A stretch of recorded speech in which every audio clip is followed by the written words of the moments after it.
is up, my fellow mobile gamers? In today's video we got another new update and we have some information on who the SSS limited banner cover character will be for global launch. Subscribe, thumbs up this video, it is always greatly appreciated. We are playing Eternal Evolution. We are T-minus 3 days away from global launch. I will be live streaming Wednesday, November 9th during global launch day around 10 a.m. Eastern. Feel free to stop by. If you have not already pre-registered, my pre-registration link will be down below in the comment section and in the description box as well. Now, first thing I want to go over while we have this boss battle going on in the background is the update. We got a new hero, SSS, Ravenna. We're going to go over her after this boss battle in a second, but we also got some new events and event optimizations. So the new limited recruitment event will open on some servers. You will be able to recruit Ravenna, Kane, and Artis at higher rates. So Ravenna is going to be our SSS main chase character, and then the two supporting elite characters are going to be Kane and Artis. Woo! Kane is another new elite hero that we just got. He's absolutely amazing. I love him. I got him. He does amazing AoE damage.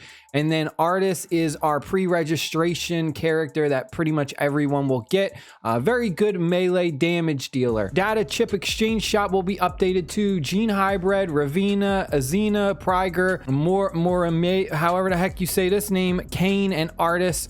The event duration will be from November 9th, which is global launch day, up until November 22nd. So we got plenty of time to summon from this banner to try and get one of the heroes that you want. New details, gathering event will open on some servers. The main reward of this event will be Artis. So again, we're going to have an event to get Artis. So you see that they're really pushing for everyone to power up pre-registration character that you get for free. He's a good character, don't get me wrong.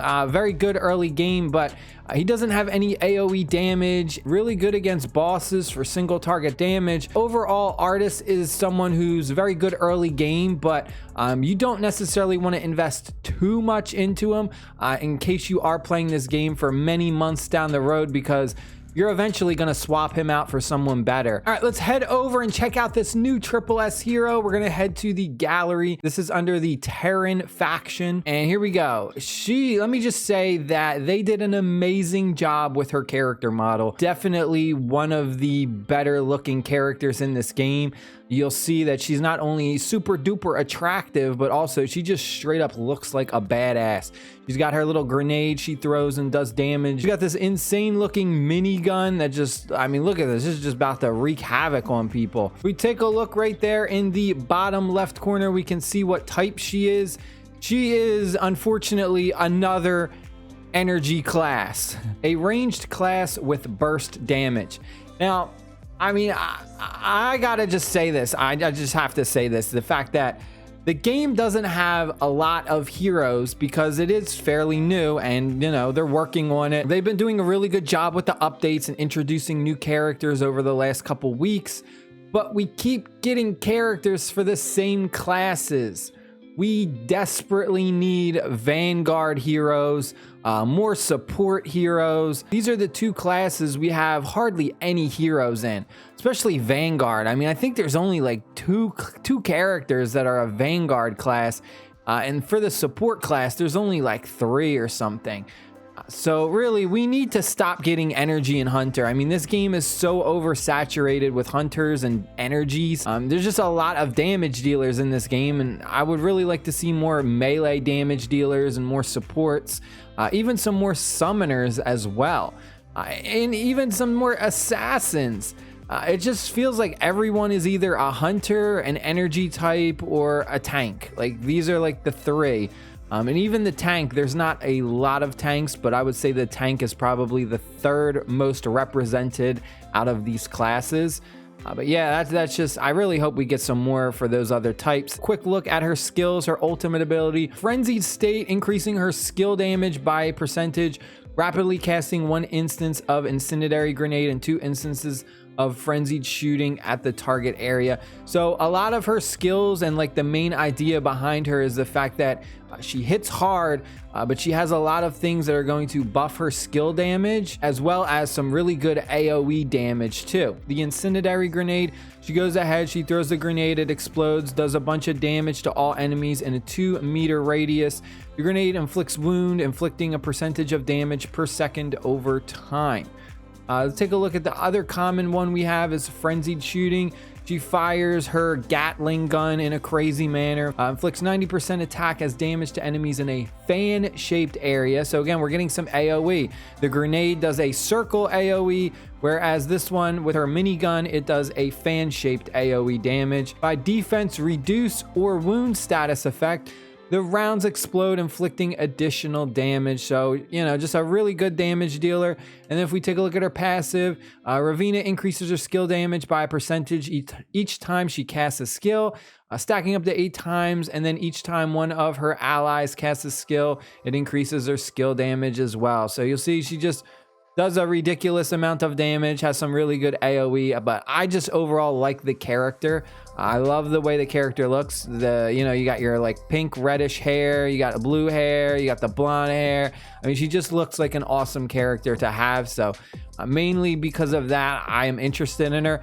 But I will say this though, one thing that we're gonna struggle with is the fact that like, okay, do we summon for her or do we wait for our double chip event?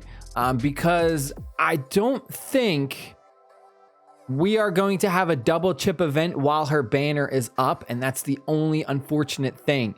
So it's going to be like, well, do you just summon to try and get her, or do you just save all your limited recruitment tickets for like that 3rd week after launch, so that way you have that double chip event? It's tough. It is really, really, really tough.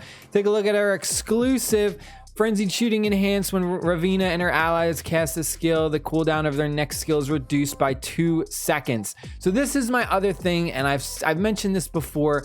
For the love of God, devs, can we please get look, you got this big right corner. Put what the damn cooldown is. Let us know. Is this a 5-second cooldown? Is this a 3-second cooldown? How long does it take before these common skills activate again? Please, I want to know, because we have things like this. The cooldown of their next skill is reduced by 2 seconds. Well, I don't know how it's really affecting her. This incendiary grenade could have a freaking 10-second cooldown, and this exclusive just makes it go down from 10 to 8. Or this could be like a 4-second cooldown, and dropping it down by 2 seconds, it only becomes a 2-second cooldown. So she's basically spamming this all the time. This is desperate information that you just need to know, and especially in these RPG hero collecting games like this. I mean, this is a basic feature that needs to be put in the game before global launch. We only got 3 days, and they need to put this in. I mean, this is honestly, this is unacceptable. This is a very easy quality of life feature that can be coded within less than an hour. I mean, come on, you have to put stuff like that in this type of game. Take a quick look at her talents before we end this video. Metallic frenzied enhanced, cast another instance of frenzied shooting. So you see, she just like spams out her skills like a madman. Spell critically strikes. It will immediately reduce the remaining cooldown time of this spell by 15%. And this effect will take effect at most once every 10 seconds. Again, though, we don't know what our cooldowns are, so we don't even know how this affects anything. Incendiary grenade, increase the explosion radius by 1 meter. Any applied wound inflicts 15% attack. So again, we're just getting some bigger AoE, more damage. We have frenzied shooting. After casting the frenzied shooting skill 3 times, the next incendiary grenade fires 3 grenades. That's pretty insane. And then finally, we got each time one of our allies casts a skill, it doubles her skill damage. I hope you guys and girls enjoyed the video. Stay happy, stay safe, and I'll see y'all later. Peace.